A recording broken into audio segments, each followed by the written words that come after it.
Well आज हम CBSE NCERT class 8 का चैप्टर 11 पढ़ रहे हैं, जब सिनेमा ने बोलना सीखा। इस जो निबंध के जो लेखक हैं, निबंधकार हैं, वो श्री प्रदीप तिवारी जी हैं।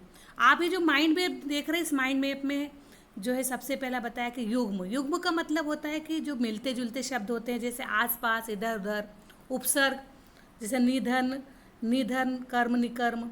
उपधन, हास, उपहास। प्रत्यय है कि लिखधन, आवट, लिखावट। और नए शब्द, नए शब्द का मतलब होता है कि शब्दार्थ का भी इसमें नए शब्दों का प्रयोग किया गया है। सबसे पहले निबंधकार श्री प्रदीप तिवारी जी ने इसमें बताया गया है कि इस निबंध में हमें क्या पढ़ना है। जब सिनेमा ने बोलना सीखा अध्याय के लेखक प्रदीप तिवारी जी हैं। प्रदीप तिवारी जी ने इस अध्याय में सिनेमा जगत में आए परिवर्तन को उजागर करने की कोशिश की और आरंभ में ही उन्होंने मूक फिल्में का मतलब होता है जो आवाज रहित फिल्में होती है, जिसमें आवाजें नहीं रहती, गूंगी जो फिल्में होती हैं वो बनती थी, उनमें किसी तरह के आवाज का प्रयोग नहीं होता था। इसके कुछ समय बाद सिनेमा जगत में बहुत बड़ा परिवर्तन हुआ और इस पर यह वो परिवर्तन हुआ जिसमें कि फिल्मों का आरंभ शुरू हुआ। इस अध्याय को लेखक के रूप, निबंध के रूप में इसमें लिखा गया है। जैसा कि अध्याय के नाम से ही हम देख रहे हैं कि जब सिनेमा ने बोलना सीखा अर्थ से स्पष्ट होता है। इस अध्याय में उस समय का वर्णन है जब सिनेमा में आवाज़ को शामिल किया गया था। प्रदीप तिवारी जी के निबंध जब सिनेमा ने बोलना सीखा में भारतीय सिनेमा के इतिहास के एक महत्वपूर्ण पड़ाव को उजागर किया है।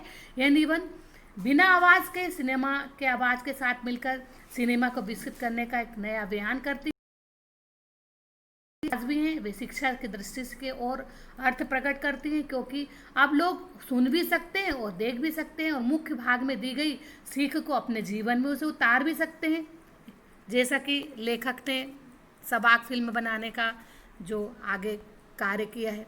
सबसे पहले हम इस लेसन का समरी पढ़ेंगे कि सिनेमा के बारे में बताया गया है कि जो बोलती फिल्म जो थी 14 मार्च 1931 को जो है स्टार्ट हुई थी। ऐतिहासिक भी थी क्योंकि इस दिन भारत की सबसे बोलती फिल्म आलम आरा प्रदर्शित हुई थी। और इसके जो पोस्टर थे उस पर यह विज्ञापन छपा हुआ था कि वे सभी सजीव हैं, ऑल लिविंग, सांस ले रहे हैं, 100% बोल रहे हैं, all breathing, 100% talking and 78 people, मतलब 78 मुर्दा इंसान जिंदा हो गए हैं, उनको बोलते और बातें करते हुए देखो।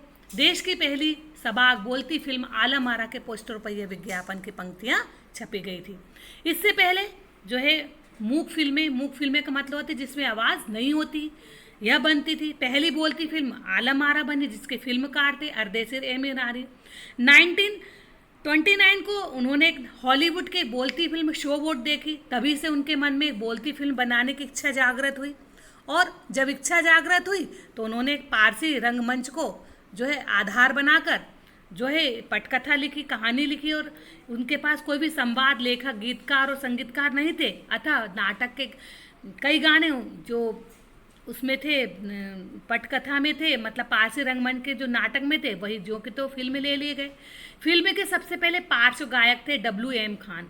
उनका पहला ही गाना था दे दे खुदा के नाम पर प्यारे अगर देने की ताकत है। फिल्म की जो शूटिंग थी रात में करनी पड़ती थी और वहाँ पर कृत्रिम प्रकाश, मतलब आर्टिफिशियल जो है प्रकाश की व्यवस्था करनी पड़ती थी। अर्देसिर कंपनी में भारतीय सिनेमा के लिए जो है 150 मूक, मतलब जो नहीं बोलती थी, और लगभग 100 बोलती फिल्में जो है बनाई गई।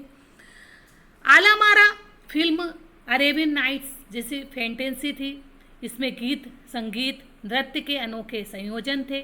फिल्म की जो नायिका थी, जो नायिका का मतलब जो एक्ट्रेस थी वो थी जुवेदा, और नायक मतलब एक्टर थे जो थे उसमें जो नेता थे वो थे विट्ठल।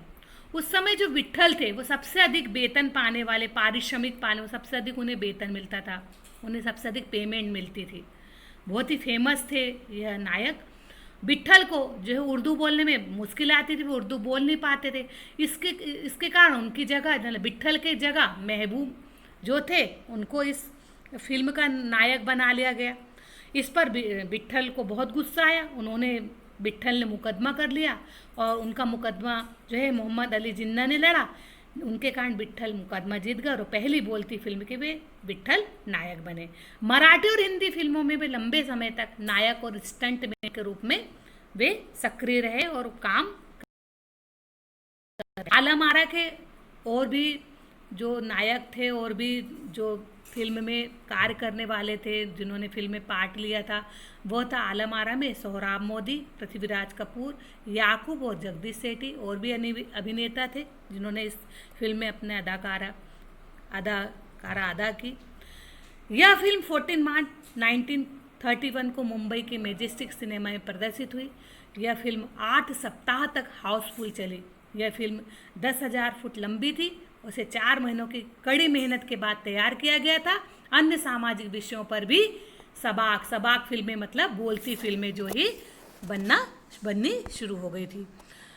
खुदा की शान, इसका एक पात्र महात्मा गांधी जी जैसा था अतः ब्रिटिश सरकार को चुभा। बोलती फिल्मों में संवाद बोलने के लिए पढ़े लिखे कलाकारों की भी आवश्यकता हुई थी। उस दौर की फिल्मों में कई गायक अभिनेता बड़े पर्दे पर नजर आने लगे थे। अभिनेताओं और अभिनेत्रियों की लोकप्रियता का असर दर्शकों पर खूब ही पड़ रहा था। माधुरी फिल्म की नायिका, जो सबसे पहले हेयर स्टाइल को देखा जाता था। बहुत सभी, यदि फिल्मों की जो हेयर स्टाइल फिल्म की एक्ट्रेस जो करती थी, वह सभी लोग जो इस हेयर स्टाइल को बनाते थे, खूब लोकप्रिय हुआ। आलम आरा को भारत के अलावा श्रीलंका, बर्मा, पश्चिम एरिया द्वारा बहुत ही जो है पसंद किया गया। यह लेसन आपको बहुत अच्छे तरीके से समझ में आ गया होगा। Stay home, stay safe. Thank you.